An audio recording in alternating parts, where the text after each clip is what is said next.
Good evening po sa lahat.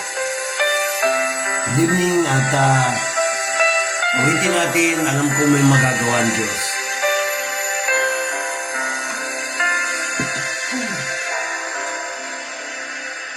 Alam kong may magagawa ang Diyos.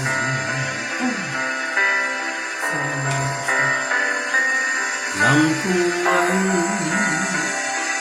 magagawa ang Diyos.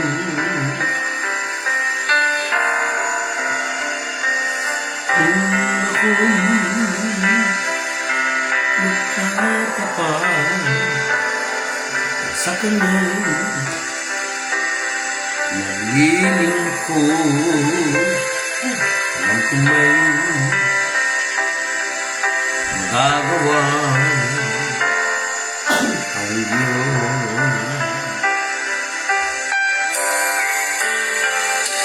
Alam kong may magagawa ang Diyos. Alam kong hindi ng Diyos ang sampo.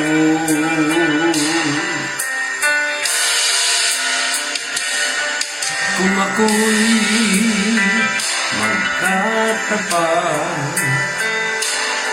sa Kanya ay susunod, alam kong hindi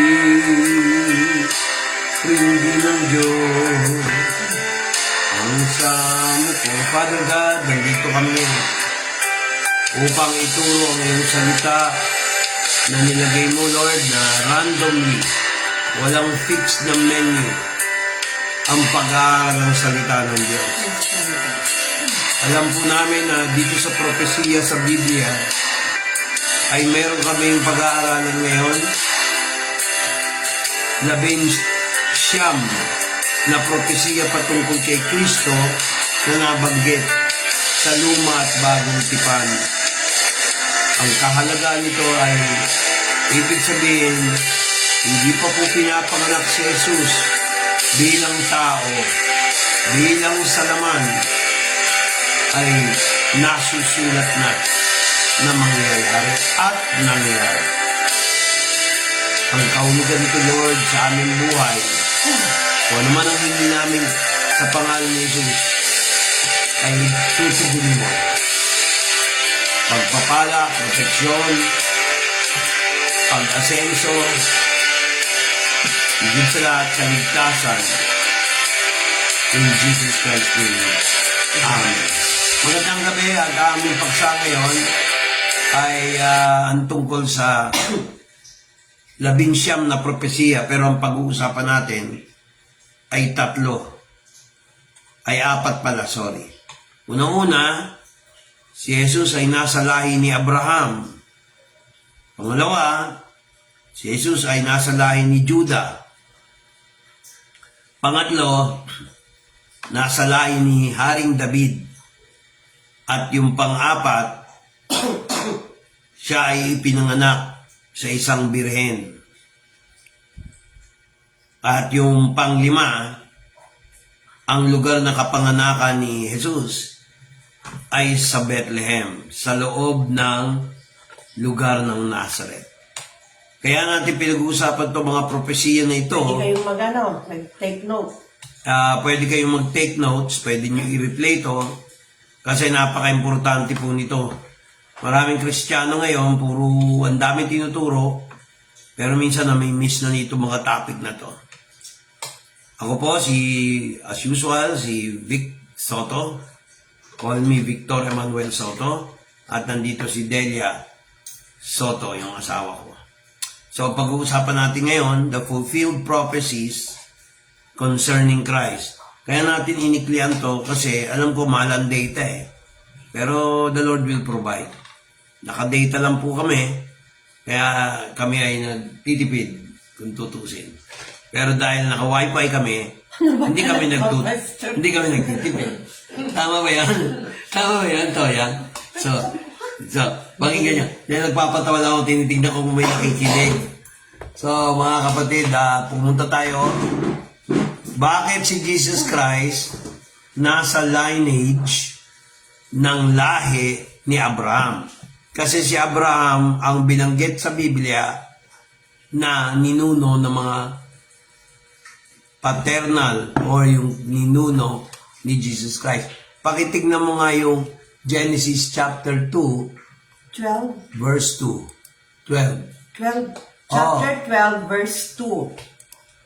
Genesis 12:2. Ito na po. At gagawin kitang isang malaking bansa, at ikaw ay aking pagpapalain, at padadakilain ko ang iyong pangalan, at ikaw ay maging isang kapalaran. Ito ay sinabi ni Jesus Christ, sinabi ng Panginoon Diyos kay Abraham na palalakihin niya ang kanyang lahi. Gagawin niya isang dakilang bansa at gagawin niyang dakila ang pangalan. At siya ay magiging pagpapala. Pero ang totoo niya, kahit sinabi ang kay Abraham, ine-expect nila sa future, si Jesus Christ ang magdadala ng pangalan ng Israel forever. Tingnan natin yung Matthew 1:1, kapatid. Matthew 1:1. Okay. Ito. Ang aklat ng lahi ni Jesucristo na anak ni David, na anak ni Abraham. Nakita nyo, ang aglat sa lahi ni Jesucristo. Hindi po ako nag-interpret niyan.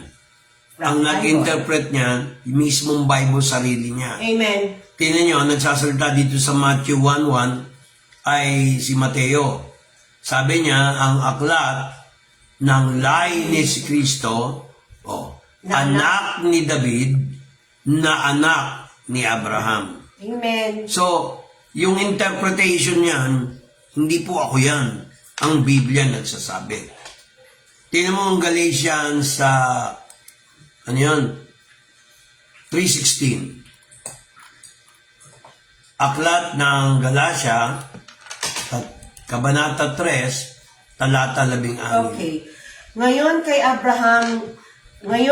Abraham nga sinabi ang mga pangako at sa kanyang binhi.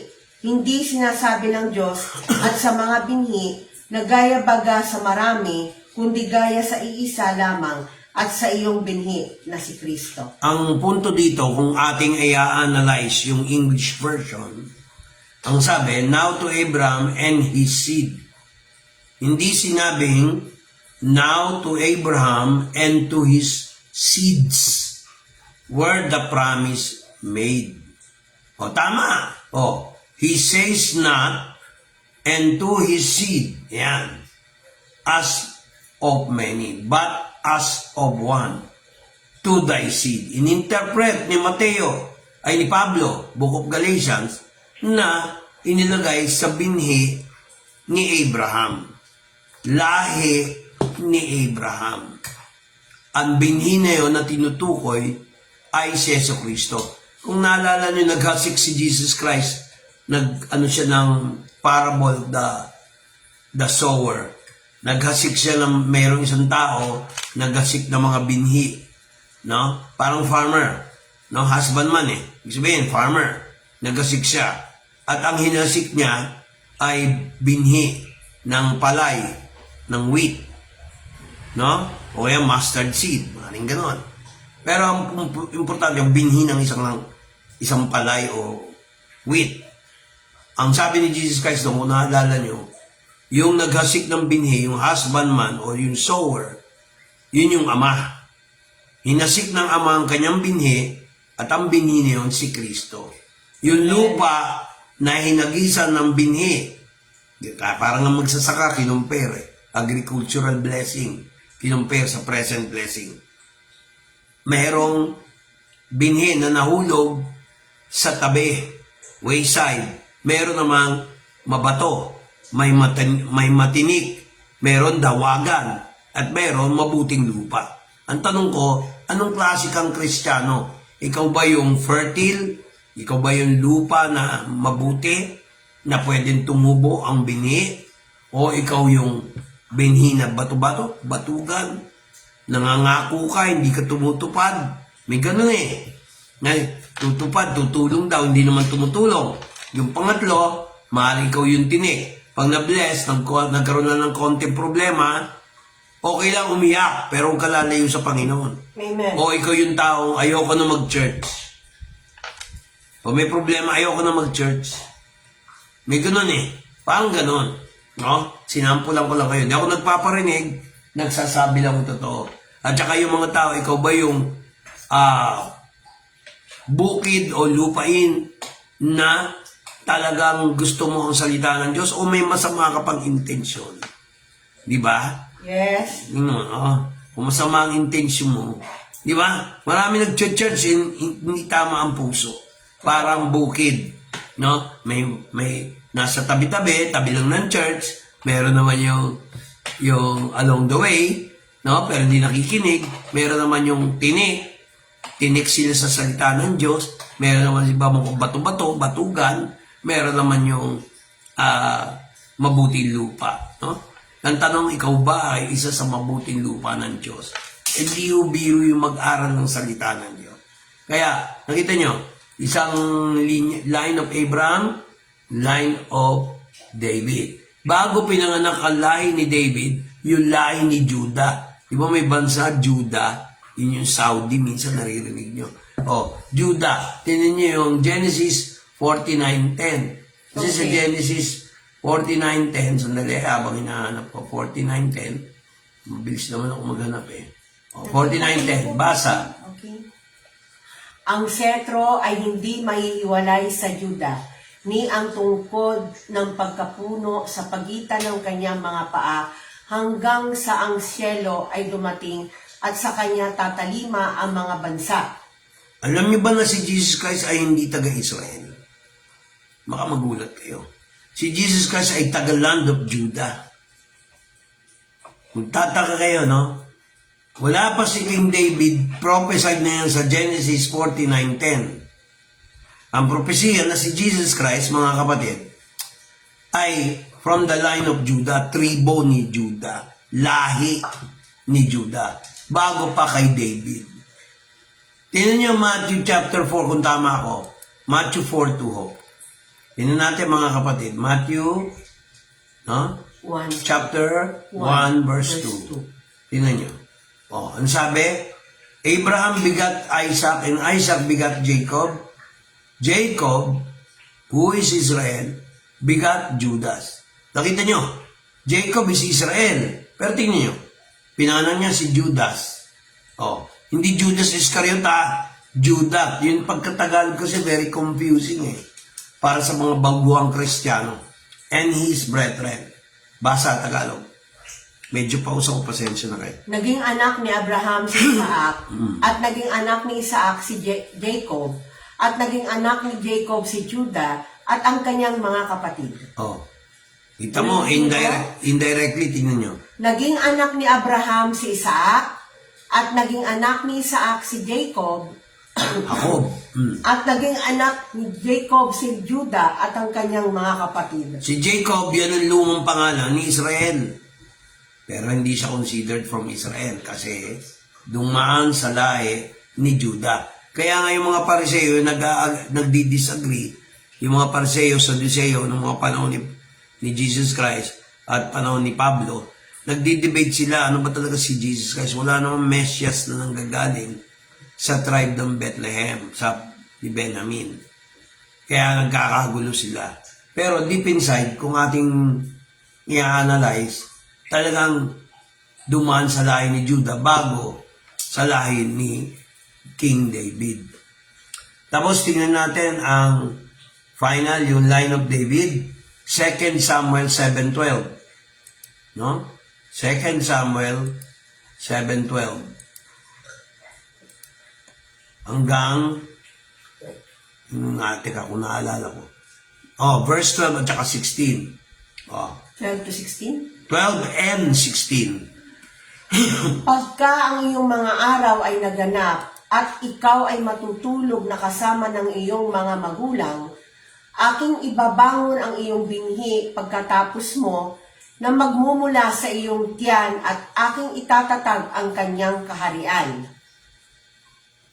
Kanyang ipagtatayo ng bahay ang aking pangalan at aking itatatag ang luklukan ng kanyang kaharian magpakailanman.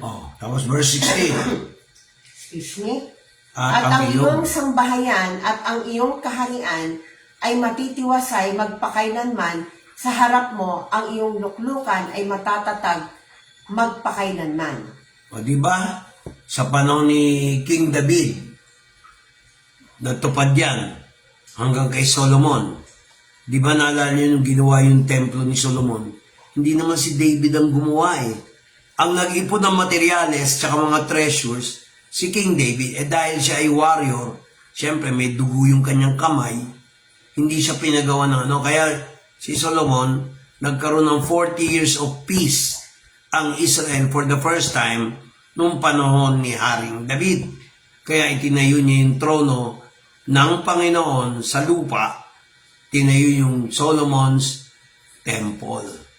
Kaya bago ni-ransack o nilusob ng Rome noong AD 70, ang Jerusalem, nakatayo pa yung templo ni Solomon. Kaya nga mga kapatid, isang evidence, historical evidence, na ang Solomon's Temple is really existing. Meron yung East Gate, yun nga yung sinara ng mga Katoliko Romano, sorry to make mention of that, sinara ng mga ng emperor doon para hindi maisara, no? Para hindi doon makadating yung Mesias. Physical yung ginawa nila. Pero hindi nila alam, hari ng mga hari ang trono ng Diyos. Amen ho ba? Amen. Kaya maganda itong pinag-aralan natin, a slight of survey. Yung isang prophecy, yung panglima, si Kristo po ay ipinanganak sa pamamagitan ng Birhing Maria. Si Maria ay hindi, ano yun? Pang-apat po, Pastor. O ano, kung panglimang kamali ako, Di po. na pinagdidiin, mapapahiya pa ako. O dinidire-diretso ko na nga, minamadali ko eh. Huwag ka magmadali. Hindi, nagmamadali ako dahil nagmamadali ka eh. Hindi Oh. naman. Isaiah 7:14. Alam niyo mga kapatid, ang book of Isaiah, isa sa pinaka-graphic, pinaka-accurate ang description tungkol kay Christ. Tingnan niyo kung hindi totoo yung sinasabi ko. Old Testament to Isaiah, kagaya ng iba. Meron tayong reference sa Old Testament, meron tayong reference sa New Testament. Amen. 7:14 sabi niya, "Therefore, the Lord himself shall give you a sign. Behold, a virgin shall conceive and bear a son, and shall call his name Emmanuel."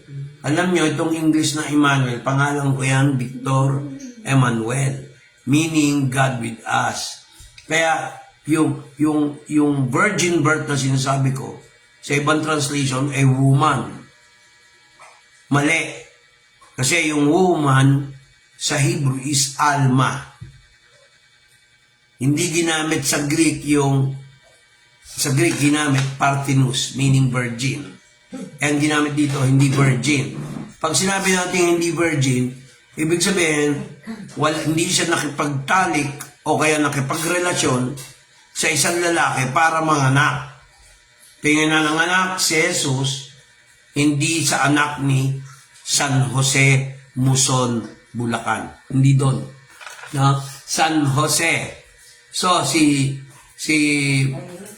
Jose, no? Si Joseph, the carpenter, walang nangyari sa kanila ni Jesus Christ noong hindi pa pinapanganak yung half-brothers ni Jesus Christ gaya ni Santiago o ni James. May mga kapatid half-brothers and sisters si Jesus Christ. Pero hindi tayo masyado doon, no? Kasi introduction lang to ng 19 prophecies about Jesus Christ. Hindi naman natin matatapos lahat yan kasi alam niyo naman ako pag gusto ko detalyado, pero ayoko rin masyadong mahaba, malang data. Magandang gabi rin sa iyo, Pastora. We miss you also. Siya nga pala, Pastora, dito kami nakatira ngayon sa Santa Maria, Bulacan. Dito sa Pulong Bato. Pulong Buhangin. Hindi pala Pulong Buhangin, Bato eh. Layo. Nagkakamali, kung masyado kang ano. Ikinurek ko lang po, Pastor. Wala Correct ka naman ng po correct. Sinabi ko bang may correct? Joke lang. Aray. So mga kapatid, importante na kaya ako nakangiti rin sa inyo para hindi naman boring ang ating lesson. Hello, Iya. Hello, Jan. Sige, no? Bayaw na yung mga mamaya na yan. So, mga kita nyo, no? A virgin birth. Basa, Tagalog. Basa. Kaya't ang Panginoon nga ay magbibigay sa inyo ng tanda. Ano yun? Tanda. Tanda. Propesiya. Narito, isang dalaga ay maglilihi at manganganak ng isang lalaki at tatawagin ang kanyang pangalan na Emmanuel. Sa ibang version po, hindi po ginamit yung salitang dalaga. Kasi may dalaga pero dala na. Nagets niya. Meron dalaga. Ang ginagamit ng translation sa Tagalog na malalim, isang birhen na maglilihi. Ang birhen walang asawa. Walang contact. Physical contact ng lalaki. Nagkaroon siya ng anak. Nagets niyo ho? Introduction pa lang ho ito ng 19 prophecies sa Old and New Testament patungkol kay Kristo. Maring hindi ito yung complete list, pero nandito yung fundamentals o yung basic. Mga kapatid, nakakalungkot, maraming nagsasabi hindi daw birhen si Maria. Si Maria, birhen nung pinanganak si Kristo. Wala silang pagsasama na nangyari ni Joseph. Noong pinanganak na si Jesus, dun lang nagkaroon ng anak na lalaki at babae, si Maria. Isa dito, si Santiago. Pero ano tawag ni Santiago kay Jesus Christ? Lord. Kaya maganda na yung pag-usapan yan eh. Pero hindi yan yung right time. So maganda yung medyo may suspense yung lesson natin. Mga kapatid, yung isa pa, babasahin ni Del yung Tagalog. Kaya ang Panginoon nga ay magbibigay sa inyo Ng tanda. Narito, isang dalaga ay maglilihi. Hindi dalaga nga palitan mo, birhen. Okay. Ulit. Kaya't ang Panginoon nga ay magbibigay sa inyo ng tanda. Narito, isang birhen ay maglilihi. Ulitin mo. Sabi ko, birhen eh. Ulit. Kaya't ang Panginoon nga ay magbibigay sa inyo ng tanda. Narito, isang birhen ay maglilihi at manganganak ng isang lalaki at tatawagin ang kanyang pangalan na Emmanuel. Kita nyo, Emmanuel. Sino ba yung Emmanuel? Si Jesus Christ. God with us. Kung ating sususugin o yung tatawagin iba-back up, dito lang muna tayo magtatapos, hindi muna tayo pupunta ng Bethlehem, makikita natin kasi wala rito sa notes ko eh. Ako naman by note, wala naman ako, bira ako mag-notes. So, John chapter 1 verse 14. Tingnan nyo kung ano sinasabi ni Juan. Basa, Tagalog. Kung kayo'y magsisihingi ng anuman sa pangalan ko, ay yaon ang aking gagawin. Ngayon, kung si Kristo ay tao lang, hindi niya sasabihin yan. Papangalan ko. Hindi, pakinggan nyo ako magigi. If you shall ask anything in my name, o diba parang pinapantay niya sarili niya sa Diyos. Ito to namang sa Diyos siya. If you will ask anything in my name, I will do it.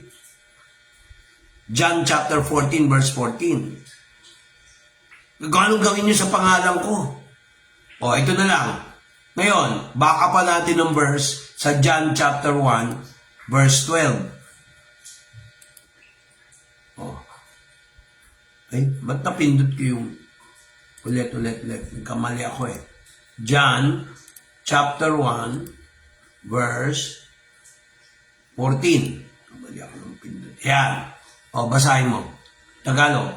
At nagkatawang tao ang berbo at tumahan sa gitna natin at nakita namin ang kanyang kaluwalhatian gaya ng sabugtong na ama na puspos ng biyaya at katotohanan. Ano yung biyaya at katotohanan? Na si Kristo ay nagsalaman. Kaya minsan hindi ko ginagamit yung salitang naging laman. Nagsalaman. Kasi hindi naman nawala yung pagka-Diyos niya eh. Oh, ano sabi? The Word was made flesh and dwelt among us. Ano yung Word? Oh, tingnan niyo yung 1:1. Oh. Basa. Nang pasimula siya ang berbo, at ang berbo ay suma sa Diyos, at ang berbo ay Diyos. Palitan mo yung salitang berbo, salita. Okay. Ulit. Nang pasimula siya ang salita, at ang salita ay suma sa Diyos, at ang salita ay Diyos. Ano raw yung salita? Diyos. Pagdating dito sa verse 12, kaya tayo naging born again. Ayan. Okay. Basa. Datapwat ang lahat ng sa kanya'y nagsitanggap, ay pinagkalooban niya sila ng karapatang maging mga anak ng Diyos. Ano raw? Anong karapatan? Maging mga anak ng Diyos. Tayo, naging mga anak tayo ng Diyos. Kaya lang hindi tayo ang anak ng Diyos. Kasi si Kristo talagang Diyos in the beginning until the end. Diyos na siya. Hindi pa nililikhaan lahat. Kaya tayo, mga anak ng Diyos, mga Diyos din tayo, pero hindi dapat sambahin. Amen. Kasi anak tayo ng Diyos eh. Amen. Maliit na Diyos tayo. Alala ko yung debate nung, makinig kayo, yung debate nung Pariseo at saka nung ni Jesus Christ. Sabi niya doon sa mga Pariseo sa John chapter 8, hindi ba kayo mga Diyos? Sabi ng kasultan. Kaya ang kasultan hindi pwede mabali. Maraming hindi nakakaintindi doon sa salitang sons of God at saka the Son of God. Ang anak ng Diyos ay iba sa salitang mga anak ng Diyos. Magiging anak ka lang ng Diyos kung tinanggap mo si Jesus bilang Panginoon at tagapagligtas. Sabi nito sa Ingles, sa verse 12, ulitin ko, but as many as receive Him, to them gave He power. Binibigyan tayong power to become the sons, plural, of God. That is to them that believe His name. on His name.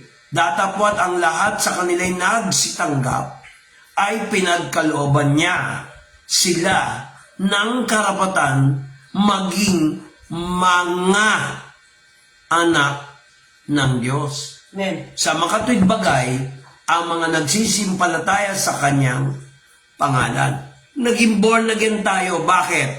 Hindi yung sekta. Pagbabago ng espiritu na patay sa kasalanan, binuhay muli dahil kay Kristo Jesus. Alam nyo, magpasalamat tayo kay Jesus. Inako niya yung sumpa, yung kasalanan, para tayo ay maligtas.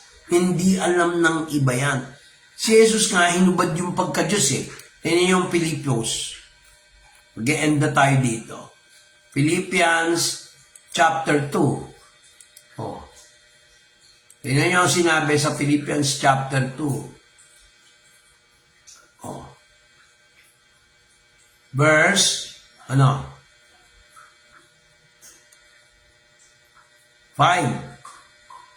hanggang 7. Ay, hindi, hanggang 8. Pakipasa yung Tagalog, 5 to 8. Okay. Chapter 2. Mga 2, 5, verse up to 8. Okay, mangagkaroon kayo sa inyo ng pag-iisip na ito'y na kay Kristo Jesus din naman. Na siya, bagamat nasa inyong Diyos, ay hindi niya inaring isang bagay na nararapat panangnan ang pagkapantay niya sa Diyos. Kundi pagkos hinubad niya ito at nag-anyong alipin na nakitulad sa mga tao. At palibhasa'y nasumpungan sa anyong tao, siya'y nagpakababa sa kanyang sarili na nagmasunurin hanggang sa kamatayan, sa kamatayan sa cross. Alam niyo, nung hinubad ni Jesus Christ yung kanyang pagka-Diyos, kaya binanggit yung verse 9, para magkaroon siya ng pangalang higit sa mga pangalan, hindi niya pinakitang pantay siya sa Diyos. Anyong alipin, sabi sa verse 7. Tapos nagpakumbaba, naging masunurin kahit sa kamatayan sa cross. Diba? Sabi sa verse 8. binigyan siya ng pangalan ng Diyos.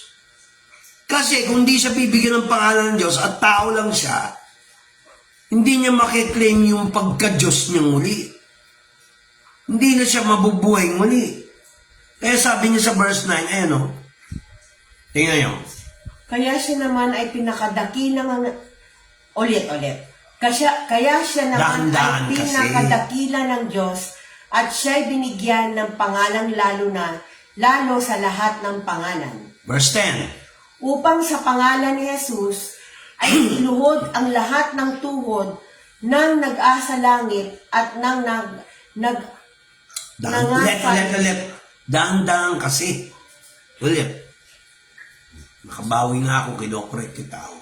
Sige, verse 10, ulit. Upang sa pangalan ni Jesus ay iluhod ang lahat ng tuhod ng nangasa langit at ng nangasa ibabaw ng lupa at ng nangasa ilalim ng lupa. O, nakita nyo? Kaya yung mga patay at yung mga buhay, kontrolado ni Jesus yan. Mayroong mga taong patay pa rin kahit gising kasi walang espiritu ng Diyos. Naakala nila lahat ng tao anak ng Diyos. Ang pagiging ng anak ng Diyos hindi nakukuha sa mabuting gawa, sariling sikap.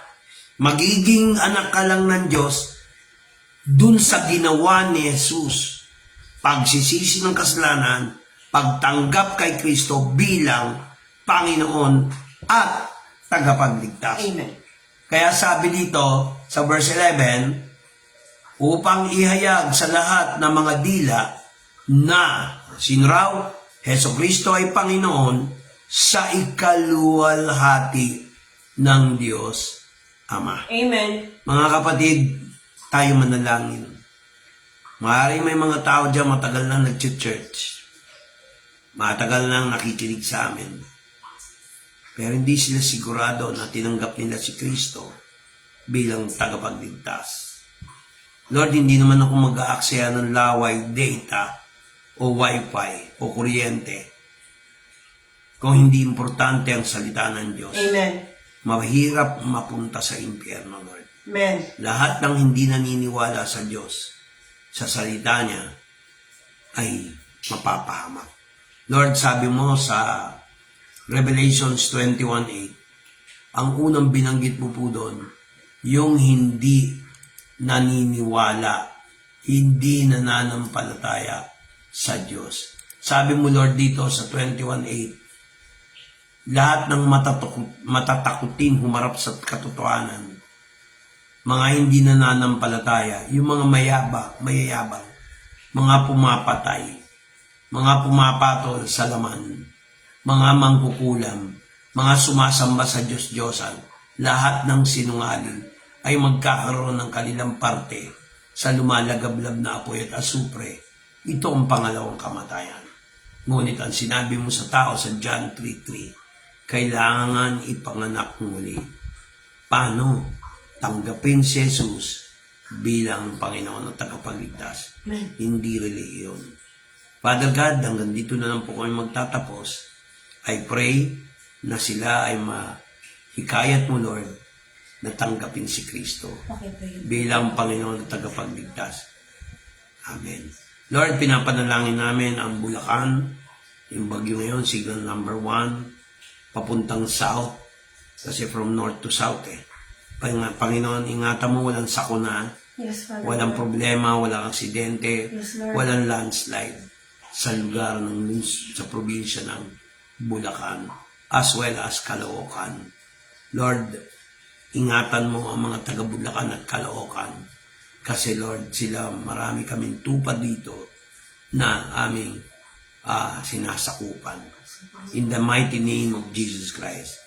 Amen. Yung uuwing probinsya bukas, pakipray, Pastor. Yung uuwing Ay, probinsya. ikaw mag-pray sa kanila. Yes, Father God, patuloy po kami lumalapit sa inyo, Panginoon, sa gabing to. Lord, ingatan mo po, Panginoon, mga uuwi bukas sa Pangasinan, ang Bacolod family at ang aming bunso. Lord, pakaingatan mo sila, Panginoon. Ingatan niyo po si Michael na magdadrive sa kanilang sasakyan, Panginoon. Pakaingatan mo sila, Lord God. Huwag mo silang pababayaan, Lord God, in Jesus Christ's name. At ganun din po, Panginoon, sa mga nakanood ngayong gabi, Isa-isahin ko sila, Panginoon. Pinapangunahan po, Panginoon, kanina ni Brother Romeo Malayan Segundo, si Tita Baby, si Obi, si Donna, si Pastora Adel, si Ma'am Bae, si Pinsan Grace Concepcion, si Victoria, si Ledan, si Aliyah, at yung isa pang nanood kanina, si Jan.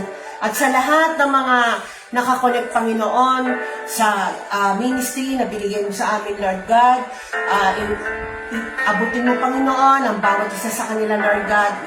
Iwas, Panginoon, sa anumang sakuna. I-sustain ang pangangailangan, Panginoon.